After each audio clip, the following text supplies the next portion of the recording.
Assalamualaikum warahmatullahi wabarakatuh. Kepada Allah kita bersyukur, kepada Nabi kita bersolawat. Allahumma salli ala sayyidina Muhammad wa ala ali sayyidina Muhammad. Perkenalkan, saya Rahmat di Robbi, NIM 24030010020. Saya mahasiswa dari Universitas Islam Negeri Palopo, program studi Hukum Keluarga Islam, Fakultas Syariah. Baik, saya akan memaparkan materi yang berjudul fenomena gerhana matahari dan bulan. Sebelum itu, terima kasih atas dosen pengampu Bapak Sabarudin SHMH. Baik, kita lanjut kepada poin pertama. Apa itu gerhana? Gerhana adalah fenomena astronomi yang terjadi ketika suatu benda langit seperti bulan atau planet bergerak ke dalam bayangan benda langit lainnya, menghalangi cahaya dari sumber cahaya utama seperti matahari dalam konteks bumi.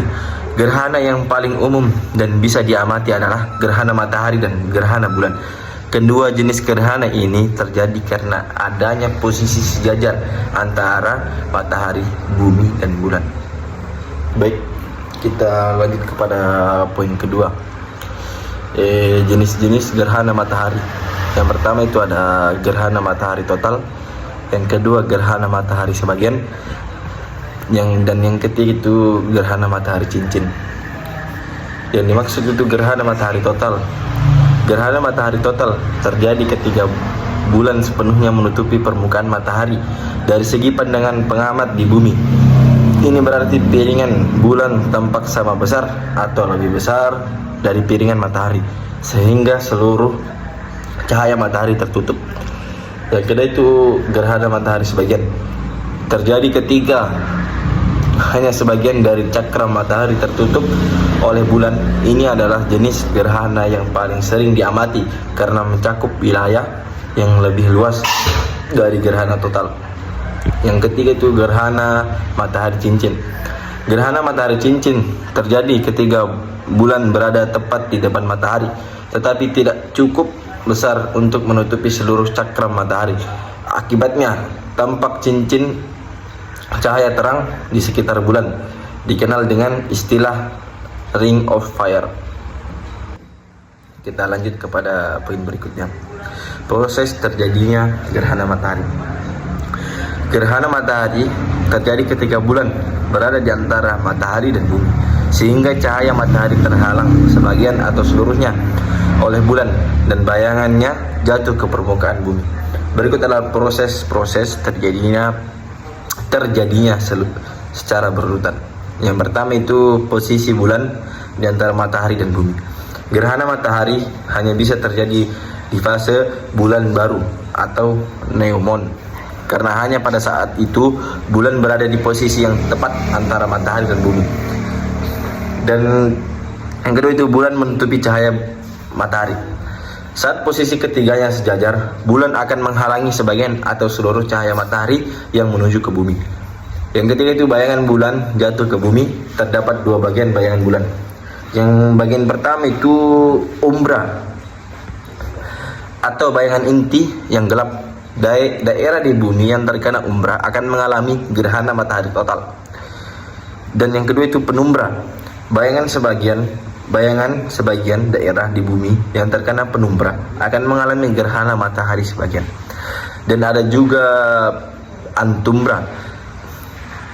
Antumbra ini yang menyebabkan gerhana matahari cincin jika bulan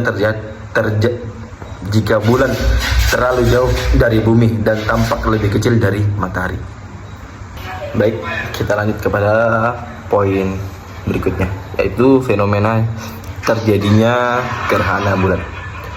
Gerhana bulan hanya bisa terjadi saat bulan berada dalam fase purnama, yaitu saat matahari, bumi, dan bulan berada dalam satu garis lurus atau hampir lurus dengan bumi di tengah-tengah.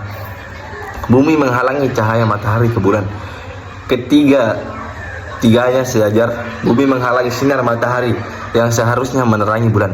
Akibatnya bayangan bumi jatuh ke permukaan bulan.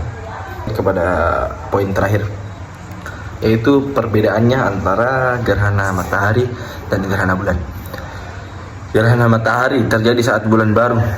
Bulan berada di antara matahari dan bumi. Bayangan bulan jatuh ke bumi, menyebabkan kegelapan sementara di area tersebut.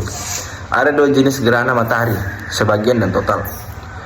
Gerhana matahari total hanya terlihat dari umbra bulan.